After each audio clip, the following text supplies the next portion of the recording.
Halo Sobat Wisata nih, Bincang Santai Tanya Alumni episode ke-5. Oke, hari ini kita tuh mau kedatangan alumni dari mana ya? Bisa ditebak nggak kira-kira? Kali ini kita punya satu alumni yang cantik. Karena sebelumnya kan kita ketemu sama alumni yang ganteng-ganteng nih. Nah, kali ini yang cantik-cantik. Jadi, buat semua yang lagi nontonin, yang cowok-cowok nih, boleh diikutin bincang-bincang kita hari ini. Oke, nggak perlu berlama-lama lagi ya, kita panggilin deh anaknya ya.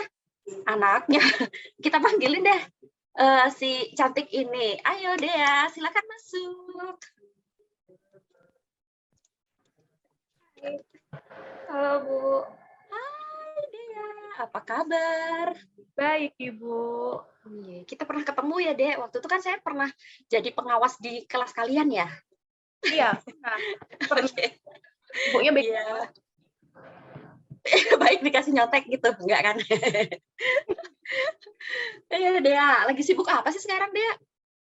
Sekarang kesibukannya itu kerja Bu. Terus gini, masuk ke dunia kepenulisan gitu. Jadi ikut komunitas. Ya. Komunitas. Ya. Ya, gini ya, pertanyaan yang pertama nih. Jadi, coba mungkin bisa dia ceritakan gimana awal masuknya dia ke Unmas ini sejak tahun berapa? Terus kenapa memilih Unmas? Karena kan mungkin bisa dibilang dia tuh sukanya menulis gitu kan, tapi kenapa masuknya ke Unmas dan udah gitu ke pertanian pula? Apa ya mau menulis soal petani gitu? Atau gimana? Coba diceritakan dia, silakan. Untuk tahun angkatan saya itu tahun 2016 kan Bu. Jadi beberapa informasi yang saya dapat dari Universitas Mahasiswati Denpasar itu kampusnya itu bagus banget.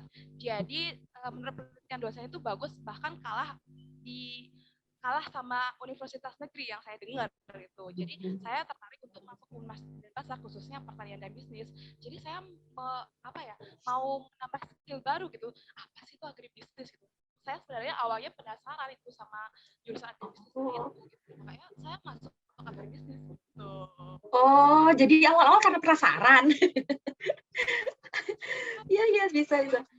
Ya, tapi di pertengahannya itu, agribisnis gini loh tentang pertanian kan biasanya ya kalau orang-orang yang zaman dulu tuh bahkan masyarakat itu taunya pertanian itu cuma nyangkul doang. Padahal enggak sebenarnya. Ya. Iya, benar banget sih. Saya juga dulu kayak gitu sih. Banyak yang keluar terus tiba-tiba ternyata di dalamnya nggak seperti itu. Kita nggak full nyangkul kok, tenang aja gitu loh. Kita masih tetap bisa mempercantik diri kok kalau udah masuk ke pertanian, apalagi di agribisnis ya kan. Iya, betul. Iya, oke. Jadi kan selama kuliah nih, kuliahnya kan juga sore ya. Nah, itu dia tuh gimana sih caranya membagi waktu gitu? Apakah dia waktu itu sambil kerja atau full kuliah aja? Waktu itu sempat saya sambil kerja, tapi kerjanya itu cuma beberapa bulan, Bu. Tapi di tempat kerja itu kan saya freelance, jadi bisa atur waktu gitu. Jadi pagi sama siang tuh kerja dan sorenya tuh kuliah gitu. Dan waktu itu juga banyak banget kegiatan kampus yang saya ikuti. Jadi saya kombinasi, karena saya waktu itu jadi wakil BM ya. Saya kombinasi misalkan hari itu rapat gitu. Sementara tugas itu kan numpuk kan, Bu ya. Banget. Jadi sebelum ada rapat tuh saya bikin tugas dulu kayak gitu. Iya, saya lihat dari CV-nya kamu aktif juga sih di kampus. Jadi ya hebat lah bisa membagi waktu, bisa mengatur waktu antara kuliah, kerja sama kegiatan kampus. Baguslah. Nah, menurut CV yang saya baca ya Dea, itu sepertinya dia tertarik banget menekuni kegiatan tulis-menulis ya Dea ya. Baik itu seperti kayak puisi atau sastra gitu, itu apa sih yang membuat dia tertarik? Padahal di zaman sekarang ini tuh jarang gitu loh ada yang mau baca puisi, orang sastra dan lain sebagainya gitu. Kenapa dia bisa tertarik dan bisa mendapatkan prestasi pula di bidang itu gitu? Sebenarnya karena hobi sih Bu. Dari SMP itu saya sudah suka menulis gitu Bu. Jadi tapi cuman belum dapat informasi tentang kepenulisan. Jadi setelah saya lulus dari perkuliahan, saya baru mendapatkan informasi tentang kepenulisan. Jadi saya gali gali-gali gitu untuk mendapat wawasan lagi gitu. Jadi ya secara emosional juga saya tuh hobinya menulis, mengembangkan bakat saya seperti itu. Waktu saya sedih juga saya hobinya menulis. Waktu saya marah pun juga saya hobinya menulis. Jadi lebih suka gitu loh Bu. Hobi. Ya. Oke, selanjutnya kita balik lagi nih ke masa-masa kuliah dulu. Apa sih suka dukanya belajar selama belajar di Unmas itu, apa suka dukanya? Ya. Untuk sukanya itu saya sukanya sama dosen-dosen Unmas. Ada bisnis nih. Soalnya dosennya tuh kece-kece Bu. Jadi seperti teman sendiri gitu, partner. Oke. Gitu. Mereka tuh ya benar motivasi bahkan beberapa teman saya bilang dosen pertanian tuh ramah-ramah gitu. Jarang sih ada dosen kayak gitu.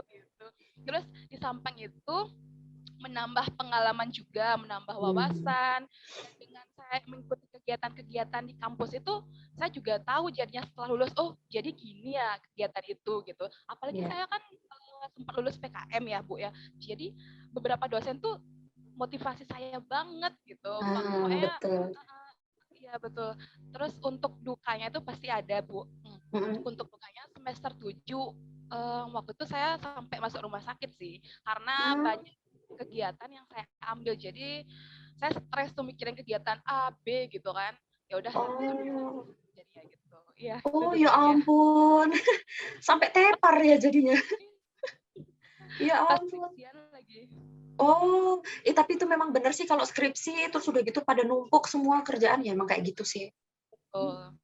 Iya. Bahkan beberapa dosen itu sempat ngasih saya saran, kamu semester 7 loh gitu, apa kamu bisa nanti gitu ya. Pokoknya mereka itu membimbing saya banget gitu.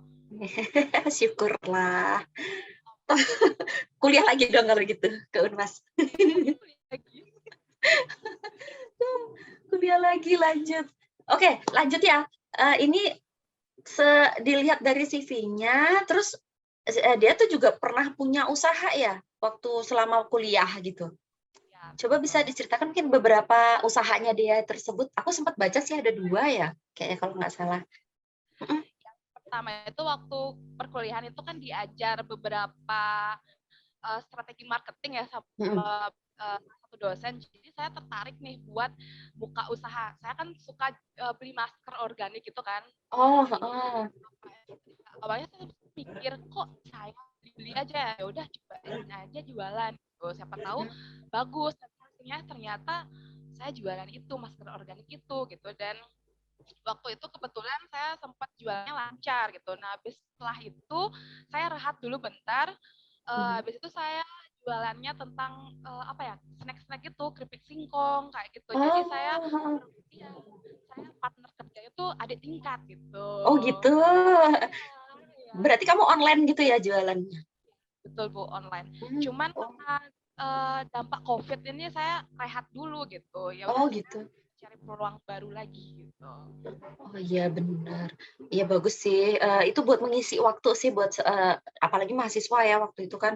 Wajar sih kalau misalnya kita punya ini sendiri apa namanya itu juga sambil mengasah kemampuan kita dalam di agribisnis ya kan. Setuju banget tuh. Aktif banget ya, keren nih. Senang deh punya mahasiswa kayak gini. Saya juga senang sama ibu kayak dosen ibu.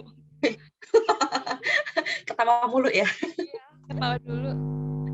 Oke, selanjutnya nih pesannya deh ya untuk adik-adiknya, mungkin untuk mahasiswa yang baru bergabung di Unmas atau enggak yang lagi dalam proses belajar mengajar, apa tuh pesannya dia untuk adik-adiknya?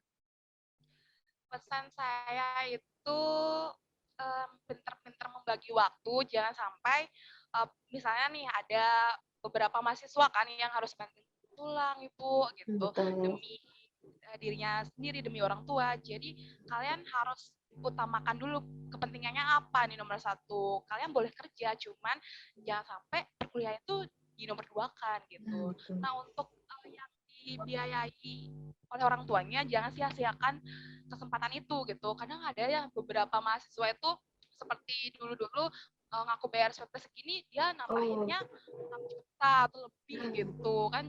Iya banget benar. gitu. jangan buang-buang waktu juga gitu, karena kalian tuh masih muda, kalian tuh punya masa depan yang cerah gitu. Kalau misalnya kalian udah berusaha, pasti kalian itu mampu gitu. Iya, betul. Betul banget. Ada lagi mungkin dia, tuh anak-anak harus dengerin tuh gimana kakaknya tuh, pesan dari kakaknya Terus harus diikutin. ada lagi sih Bu, tentang Hmm. sekarang tuh kan kuliah online ya Bu ya. Iya. Masih kuliah online itu karena dampak COVID, kalian tuh harus semangat juga, walaupun kalian kuliah online, kalian tuh bisa loh dapat fasilitas-fasilitas, misalnya seperti kalian itu menanyakan beberapa materi yang nggak ngerti gitu. Jangan sampai kalian pas kuliah online kalian bolos gitu, alasannya nggak mau online gitu. Jangan kayak gitu. Yang penting kalian tuh harus mau belajar, kuncinya gitu. Iya. Biasanya tuh gara-gara sinyal tuh, itu pasti dijadiin alasan. Kasihan banget sinyal nggak dijadiin alasan. Orang sinyal nggak ngapa-ngapain. Iya, betul. Ya kan? Kasihan sinyalnya. Anaknya aja yang nggak mau belajar gitu kan. Nyalain sinyal. Aduh. Selanjutnya nih, pertanyaan selanjutnya itu, apakah dengan kuliah di agribisnis di Fakultas Pertanian dan Bisnis Unmas ini, itu dia jadi punya modal gitu untuk berkarir di tempat dia kerja sekarang ini? Apakah cukup itu?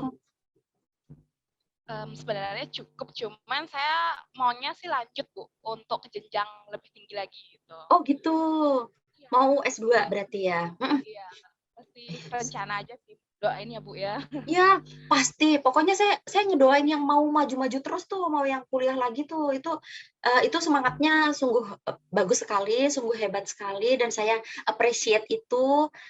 Kalian tuh masih muda, jadi lanjut aja terus gitu, lanjut aja belajar, nggak ada salahnya sih belajar, yang namanya belajar itu bisa sampai kapanpun gitu loh. Jadi kalian nggak masalah kalau memang mau lanjut, ada niatan, rezeki pasti akan selalu datang kalau niatnya udah baik, ya kan? Bu. Iya, semangat ya, pokoknya lanjut terus, saya dukung deh. Kalau perlu ngobrol-ngobrol, kita ngobrol-ngobrol. Iya, Dea, semangat. Nih yang terakhir nih, Dea. Coba dong ajak-ajak mungkin yang ada di luaran sana, adik-adik yang baru lulus SMA, pengen masuk kuliah, tolong diajak dong anaknya untuk masuk ke Fakultas Pertanian dan Bisnis gitu. Kita nggak nyangkul kok gituin ya. Betul. Untuk ajakannya itu untuk adik-adik calon mahasiswa, kalian semangat dong belajarnya, dan habis itu kalian kalau misalkan masuk di Mahasaraswati, khususnya di Fakultas Pertanian dan Bisnis, itu fasilitasnya tuh memadai, terus ada wifi juga, ada sarana prasarana yang lainnya, apalagi sekarang kampusnya udah megah ya Bu ya gitu. Betul. Terus habis itu dosennya pertanian dan bisnis itu kece-kece gitu. Dalam strategi mengajar itu bagus banget, apalagi ada magang, ada KKN seperti itu. Jadi harapan saya sih kalian bisa masuk pertanian dan bisnis gitu. Itu aja. Hore. Terima kasih Kak Dea. Oke, Sobat Tani yang ada di luar sana. Hari ini cukup sekian dulu, Bisa Tani Bincang Santai Tanya Alumni untuk episode yang kelima. Nanti bisa nantikan episode selanjutnya. Bye-bye, Dea. Bye-bye, Dea. Terima kasih, Dea.